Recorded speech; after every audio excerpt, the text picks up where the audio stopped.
quiero decirle que pues, es muy delicado este anuncio. Pausar, o sea, que suspende, entran en suspenso las relaciones entre México y España. Así lo dijo. Y le aprecio mucho al doctor Jaime Olaiz, el doctor egresado de Yale, profesor en Derecho Internacional Público de la Universidad Panamericana, que me haya aceptado esta llamada, pues para tratar de ubicar bien esta declaración. Doctor Olaiz, gracias por contestarme. Muy buenas tardes. Querido Joaquín, mucho gusto en saludarte esta tarde a ti y a tu audiencia. Muchas gracias por la invitación. Gracias. A ver, doctor Jaime Olaiz, ¿cómo debemos leer o entender la declaración del presidente de pausar las relaciones con España? Mira, Joaquín, creo que debemos distinguir en dos niveles de lo que señalabas hace un momento de la conversación. Por un lado, la retórica presidencial, que obviamente es donde se enmarcan estas expresiones, y propiamente la política exterior de México con España. Entonces, en el primer nivel de la retórica, lo que vemos es precisamente un recurso retórico en el cual el presidente está tratando de inflamar las relaciones con España a través de este tipo de manifestaciones, pero que no tienen mayor trascendencia, me parece, jurídica en el contexto del derecho internacional, que las señales que sí llega a interpretar son las que corresponden a la segunda dimensión, la política exterior.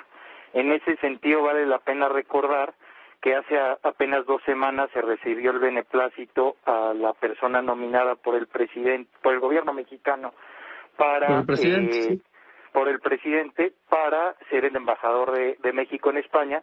Entonces, imagínate tú que en el nivel ordinario de la política exterior se encuentren estas interrupciones por la retórica del momento del jefe del Estado mexicano. Entonces, en ese sentido, pues este tipo de situaciones eran muy propias, como dices, de manual del populismo o de políticos autoritarios, o también muy propio de la época de la Guerra Fría, ambos periodos pues ya muy superados desde hace mucho tiempo, al menos en la relación México-España, ¿no?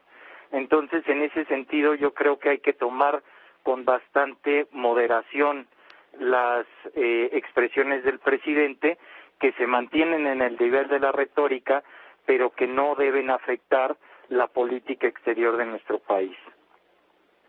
Bueno, como debemos entender, digo, yo insisto, sí, lo había señalado hace un momento, que esto es un cambio en la conversación, o buscar cambiar la conversación.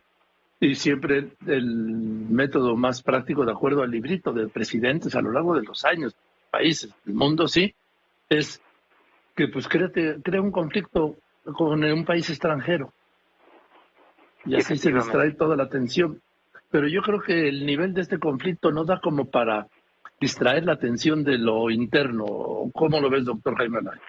Sí, coincido plenamente con tu lectura, Joaquín. Además de que no sirve lo suficiente para el propósito pragmático de cambiar la conversación en torno a los graves problemas que están sucediendo en nuestro país en este momento. Además, creo que tampoco sirve para que exista una especie de reacción cultural en México frente a lo consolidadas que están las relaciones históricamente con España. Entonces, en ese sentido, el presidente refería a la nación, pues precisamente la nación, al distinguirlo del gobierno, tiene profundas raíces de amistad con España. Entonces, aun cuando se sigan planteando estos discursos de división y de enfrentamiento, la realidad es que además de una profunda cultura en común que tenemos con España, pues el nivel de inversiones, a pesar de las políticas implementadas por este gobierno, sigue siendo muy alto, siendo España el segundo inversionista más importante para México después de los Estados Unidos.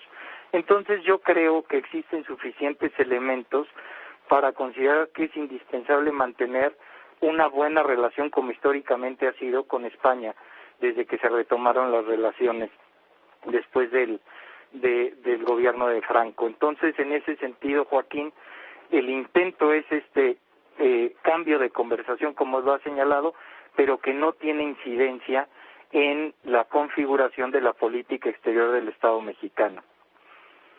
Bien, doctor Olaiz, te aprecio mucho tu explicación y tu aclaración y te mando un abrazo. Otro para ti, Joaquín, muchas gracias, que tengas buena tarde. Igualmente el doctor Jaime Olaiz.